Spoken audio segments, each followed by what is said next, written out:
Henry Kissinger is here. He is a diplomat, Nobel Peace Prize recipient, and author. He served as Secretary of State and National Security Advisor under Presidents Nixon and Ford.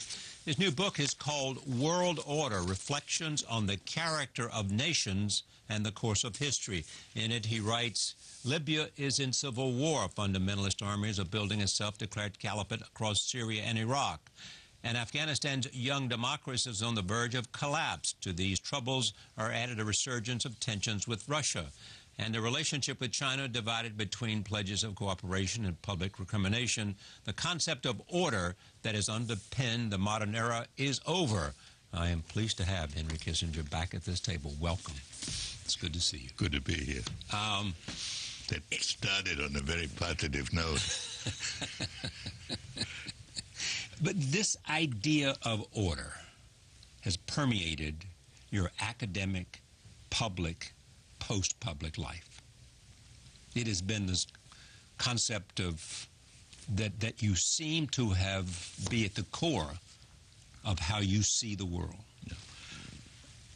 I see that my concern is the achievement of peace. But peace requires some system of order that has two elements. It has to have enough of a balance of power that no single component, usually nation, can optimistically dominate it.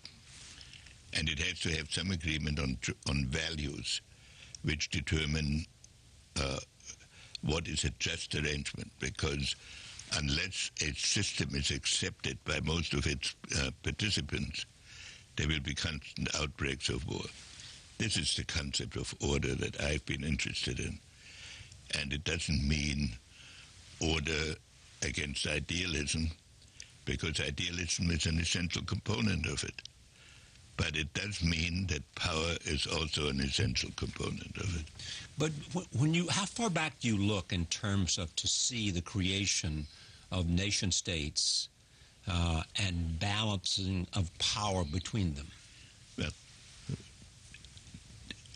order based on nation states is a peculiarly Western evolution. Rome certainly had order. It dominated most of the known world, and it had held peace within its boundaries. China certainly had a system of order, but almost all previous orders, and all the ones I know, were variations of empires with one dominating group or element in it.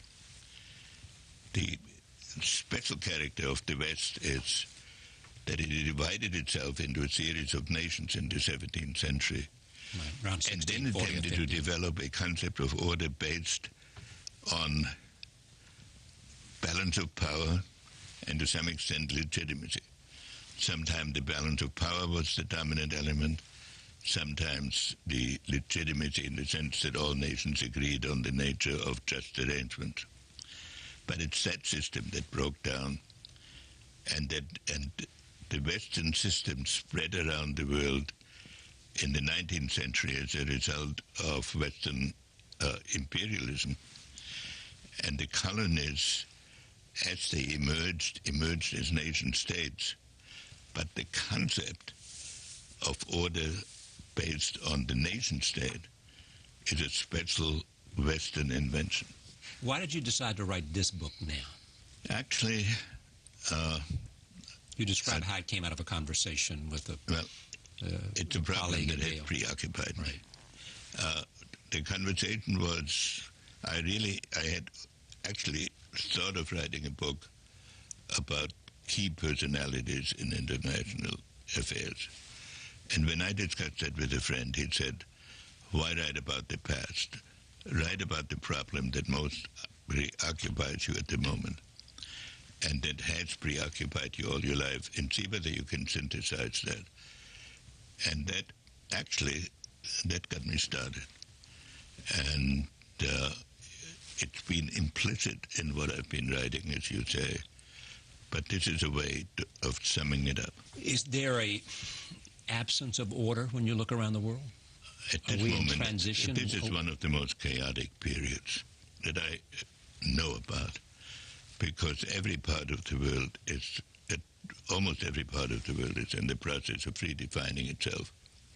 Some internally to some extent, like China, some externally, and the European system, as it dominated the world, has been abandoned in Europe, and the United States is moving into a new period in which the dominance it enjoyed in the immediate post-war period economically is no longer there. But on the other hand,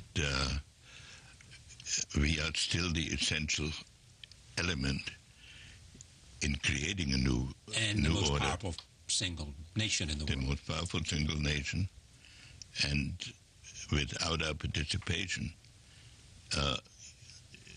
it is very difficult to see how a new system can emerge in most parts of the world. But new systems do emerge when there's a vacuum. Now, what usually happens when there's a vacuum, as there threatens to be in Afghanistan, for example, surrounding countries, Russia, and then there is some sort of a contest, and out of this sometimes a new order emerges. So then the question is whether you can create that order before the contest has taken place. Some people talk about the fact that we during the Bush 43 era, we moved too far to one direction. And then in the Obama era, we have moved too far in the other direction. And we haven't found the balance between the two. Bush 43 faced an extremely difficult problem. 9/11. Because he was, we were attacked. We had to reestablish our credibility in the region from which we were attacked. In reestablishing respect, we were bound to unleash a number of latent forces in each of these countries. Now, Bush 43 chose the road of Wilsonianism, and he attempted to bring about a democratic system on the Western model in a relatively brief period of time by means of military occupation. I think you believe that's not a smart thing to do. It was a noble thing to try, but it went beyond the capacity of our system, and perhaps because of our strength, because it involved us in the quarrels between Sunnis and Shia and all the contending forces in the region. But in fairness to Bush, if I ask myself, what were his alternatives once he was in Iraq? That wasn't so. I thought what we should do is let some government emerge and then not make ourselves the arbiter of the evolution of Iraq. But well, some argue. Go ahead. I understood what he was attempting to do, and I have great respect for him. Obama went too far in the other direction, and he seemed to think that confessions of American guilt would gain so much public support abroad that this could substitute for the for the military efforts that his predecessor had made. And probably the long-term outcome is in between these two positions. Articulate what the middle is and what it ought to be. That's extremely difficult to define. Because if we cannot make ourselves the major factor in the domestic evolution of every country, particularly by the use of military power. On the other hand, if we take no interest then we have the situation that we are now seeing, or when we appear to take no interest, then we have the situation that we see developing now. If you look at the crisis in the Middle East, we had, in the case of Mubarak, for example, Right. It was clear that he was coming to the end of his ability to manage affairs. It was not obvious that we had to be the visible agent of his overthrow. What would have been the alternative?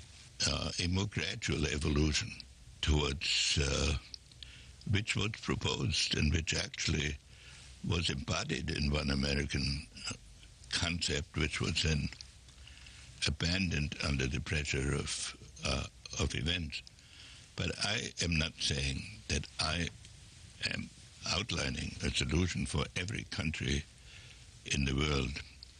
I'm saying that the United States has to find a balance between what it must do militarily and what it must do ideologically, and to understand that some countries have a totally different perception of order and peace than we do. So we cannot always act like schoolmasters that give the impression that we know all the answers, and the appropriateness of the policy of other countries is measured by the degree to which they follow our prescriptions. Let's talk about Putin specifically. You know, what is his intent, and what should be the American response? Well, it's beyond now Or the NATO response, or the Western response? No. One cannot always get into the question of Putin's intent. I have thought, and to some extent still think, but I have thought that what Putin wanted above all was an understanding with the United States that recognized the vulnerability of Russia's position with long frontiers with China, the Middle East, and with some respect for its historical memories. That was not forthcoming on our side. He reacted after what he considered a period of deliberate humiliation during the Olympics and in the handling of Ukraine by measures which I cannot justify on the basis of the analysis that I have made. And a country does not have the right to annex a part of another country because its historical views have not been appropriately treated. I had hoped that there would be a fundamental discussion on the highest level, between the White House and the Kremlin, in which the long-term future of Russo-Western relations and thereby the future of at least Eurasia would be discussed. We have been drawn now into a series of tactical decisions, step by step, which are putting an excessive emphasis on the military outcome on the Russian side. And we cannot accept the proposition that Russia can dictate the outcome of its border nations by the constant use of military threats. Okay, but so what do we do now? We should keep open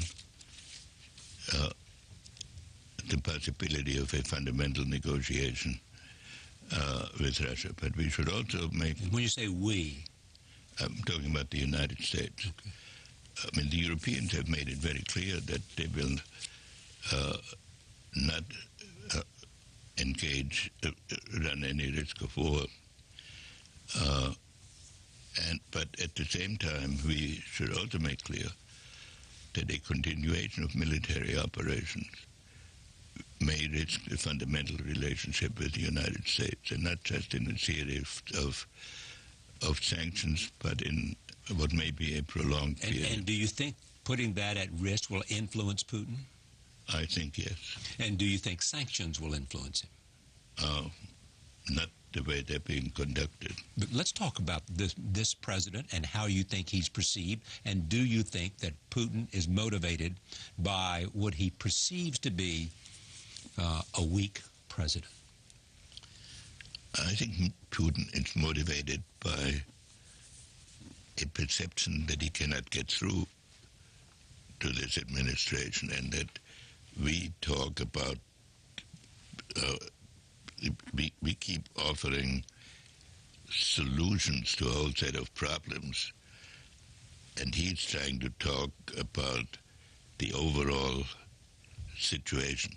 You seem to suggest that Putin is more interested in the strategic result here, a diplomatic strategic result, No, and that he is much more of a deeper thinker about these things than the United States. It's a different world. The Russians play chess, we play poker. We've lived in a different, they have lived in a very threatened environment, and therefore they have had to think about the relationship of societies to each other. We have lived in a relatively secure environment, and therefore any disturbance of that environment, we believe, had some practical solution that can be implemented in a short period of time. Let me take Syria as an example. We begin by saying Assad has to be overthrown. Right. For Russia, the concern with Syria is the concern that these extremist groups and these jihadist groups have a more fertile field inside Russia even than as a threat to the West. So any solution, in quotation marks, that begins with dissolving the existing regime, and therefore it's likely to or could produce Libyan conditions in which suddenly a struggle of each group with each other develops, some of which, or maybe all of which, become radical. We have not managed. So he wanted to avoid a destabilized Syria. I think the best approach would have been to begin with an agreement on the nature of the outcome in Syria rather than the personality of an individual. And I'm mentioning this only as an example. And I'm not saying that what I have suggested would have worked. I believe it might have. The challenge we have now, which may not be fulfillable, is can there be a Russian state that works cooperatively with the West, but whose special necessities are respected?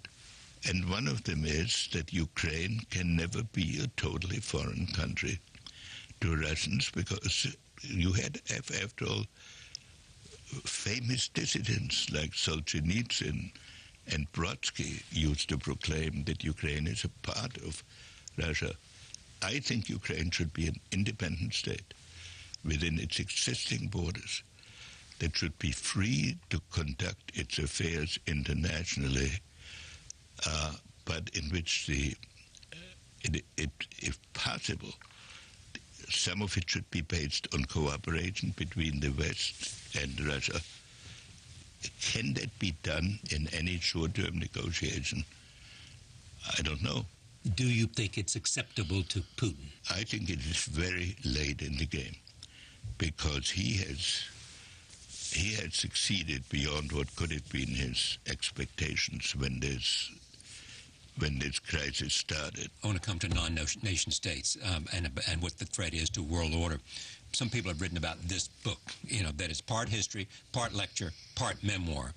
They have also said maybe it doesn't pay enough attention to non-state actors, that some have said, and some have said you don't pay enough attention to Latin America and Africa. But beyond all that, we now have a crisis that has been created partly by the disarray in Syria, partly by a capacity of a non-state actor to get both finance and funding and create an organizational structure, and motivated to try to create a caliphate and to create a kind of Islamic State.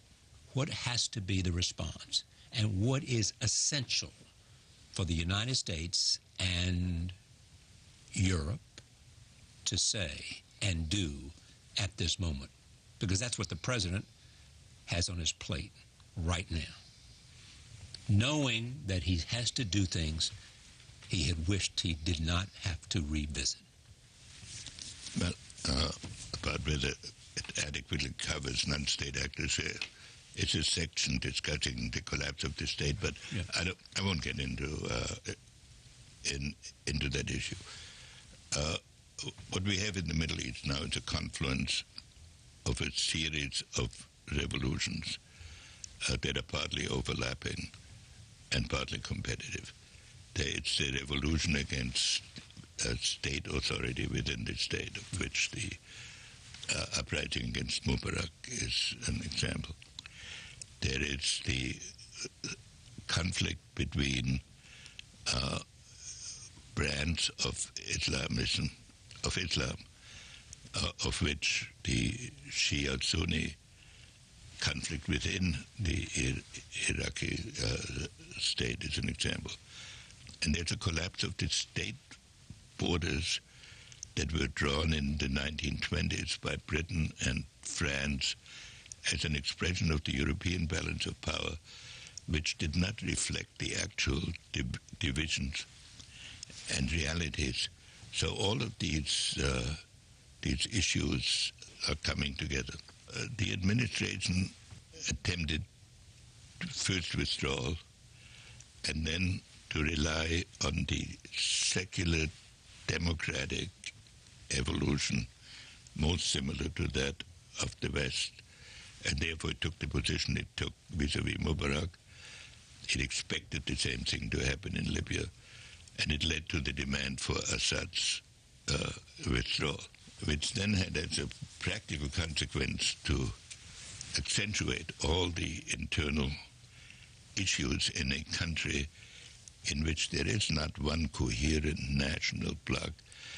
And so in order to have the democratic system operate, you need a minority that can become a majority. Now we have a movement that is attempting to resurrect the caliphate, which is that the uniform government of all the Islamic people under one roof. And that proceeds with extreme brutality in order to demonstrate its defiance of the world and the impotence of outside countries, especially the United States.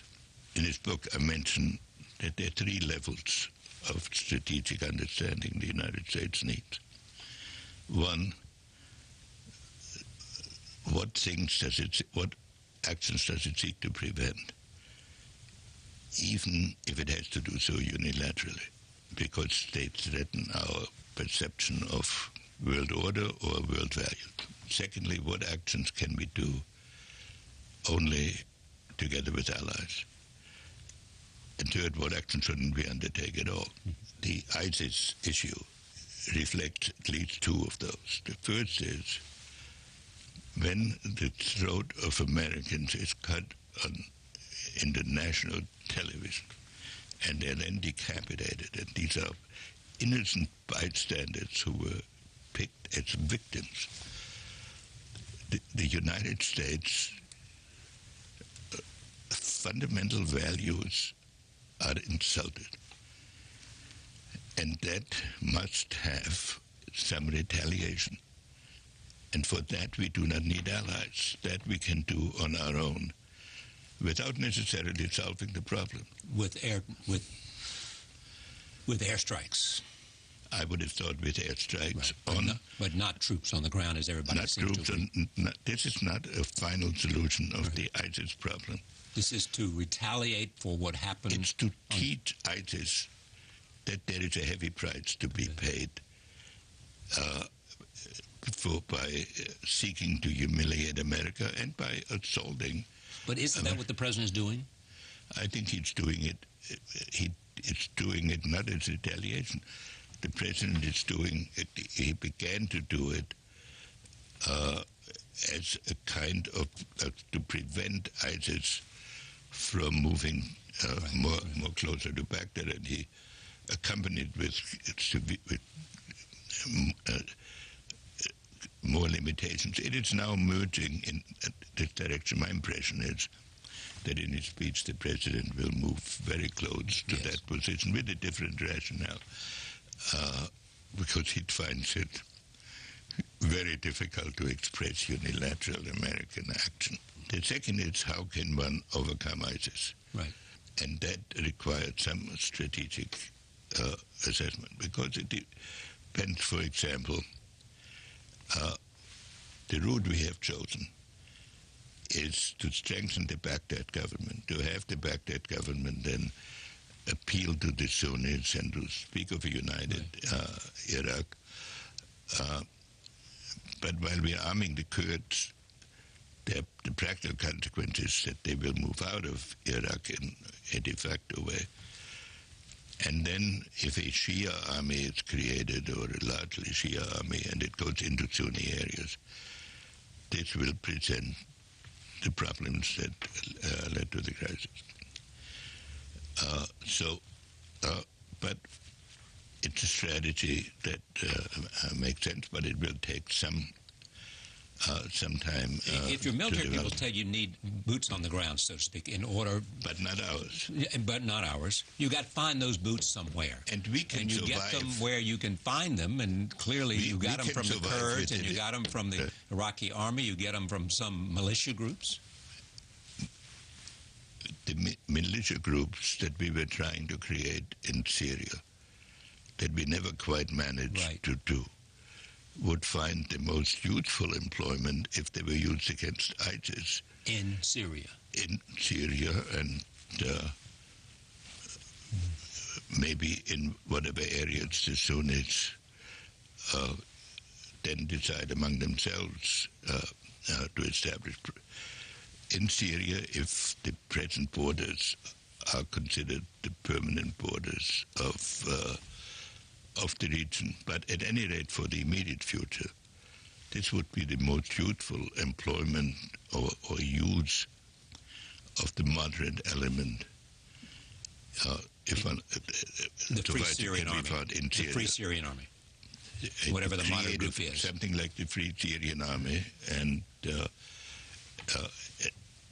that is, and I would think that the Saudis and even the Qataris would understand its strategic purpose. Well, the Saudis and the Emirates and the Jordanians will support that, will they not? Yes, and that's why this is it. Now, having done this, however, I believe, after all, we have to remember, we're dealing with 20,000 fanatics, but it's a relatively small group, which has had astonishing successes because of the weakness of the opposition. But if we put together these various elements that we've discussed here, I think we should be able to fragment them into terrorist groups, which one should then defeat with intelligence operations. But the fundamental problems in the region of the Sunni and Shia, represented by Tehran and Saudis or Cairo, will continue. And whether it is possible to create an order in that region,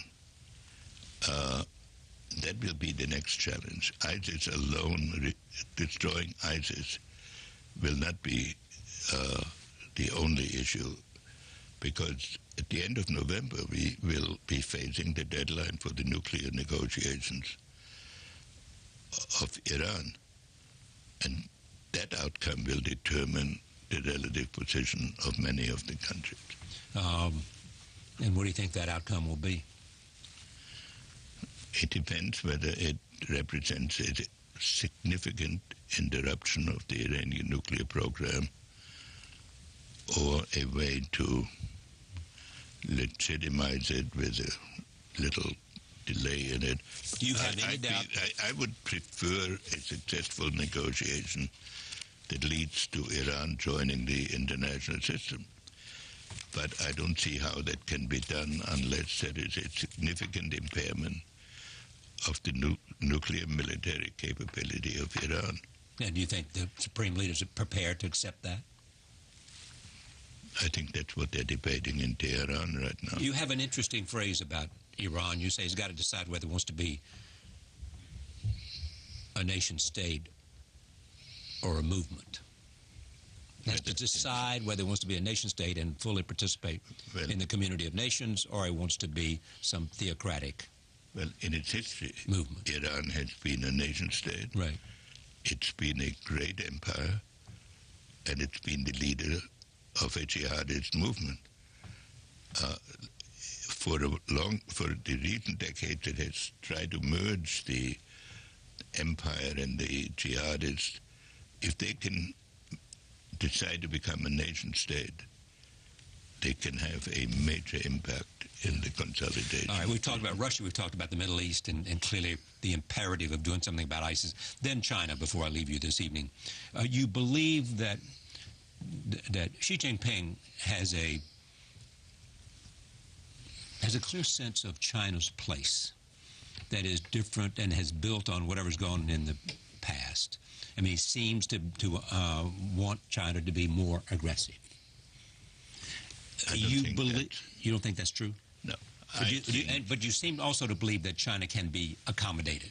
I think the fundamental effort of Xi Jinping at this moment is to engage in a reform of Chinese society of a magnitude that we have not seen for 30 years. But that involves corruption and lots of other things. That involves corruption and changing the economic system, which means that many people in the bureaucracy are threatened simultaneously because of the adjustments or because of the potential corruption. And it may even be that not all of that they don't know who is being threatened. So this creates a sense. Now, nationalism is a kind of a unifying element in this period. And I think that Xi feels that when something is perceived either by him or by the public as a threat to their version of sovereignty, that he must take a very strong stand. But I don't believe that there is the same impulse as there was in the case of Putin, of having to demonstrate to his people that he is the protector of historical patrimony. And therefore, it's not a question so much of accommodating. He has said that the relationship between the United States and China should set a new example for the relationship between potential adversaries. President Obama had said the same thing. Right. The only thing that's been lacking is some concrete program to express it. And that is what to which we should pay attention. I think 15 years from now, when China has reached the level of a large middle class, how it will then perceive the international situation, I'm not predicting. I'm saying if we are lucky, it could be that at the end of that period, we have fallen into a pattern that we have found in our interest to continue. But I also think that a military conflict between potential superpowers will destroy the world. We've seen what happened in World War I. It's not just the physical destruction, it is the choosing of sides on a global basis that would be very hard to repair. That is my concern. It's not to accommodate Xi. So you worry that there will be that there could be a conflict between China and the United States, or China and the West, in which people will be forced to choose sides? Well, people now, there's a lot of discussion about World War I. Right. And the lessons of World War I, but certainly one of the experiences of World War I is that on July 1st, 1914, nobody dreamt of going to war. Exactly. And then a number of people took decisions which sounded reasonable, sounded prudent, and within the space of a week, they suddenly found themselves at war based on mobilization schedules and a lot of other things. I think we should try to avoid gradual escalations if we can. And we should above all understand the nature of the challenge. But in all of this, when you ask me to speak about order, I start with the United States. And I look at it from the point of view of what long-term environment is most conducive to our values and to our security.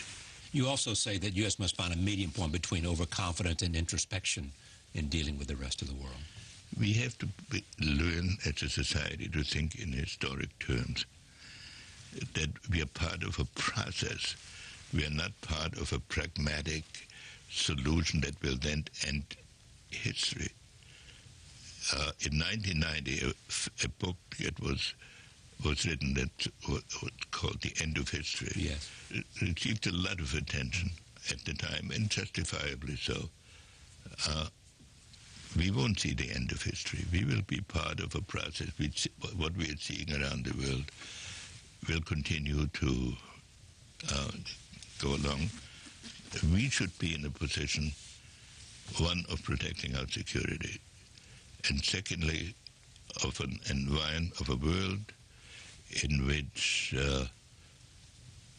our values are preserved to the greatest extent, and in which there are not upheavals of a nature that will put everything at risk. That's a big order. The book is called World Order, Henry Kissinger. Thank you. It's always good to see you. Thank you for joining us. See you next time.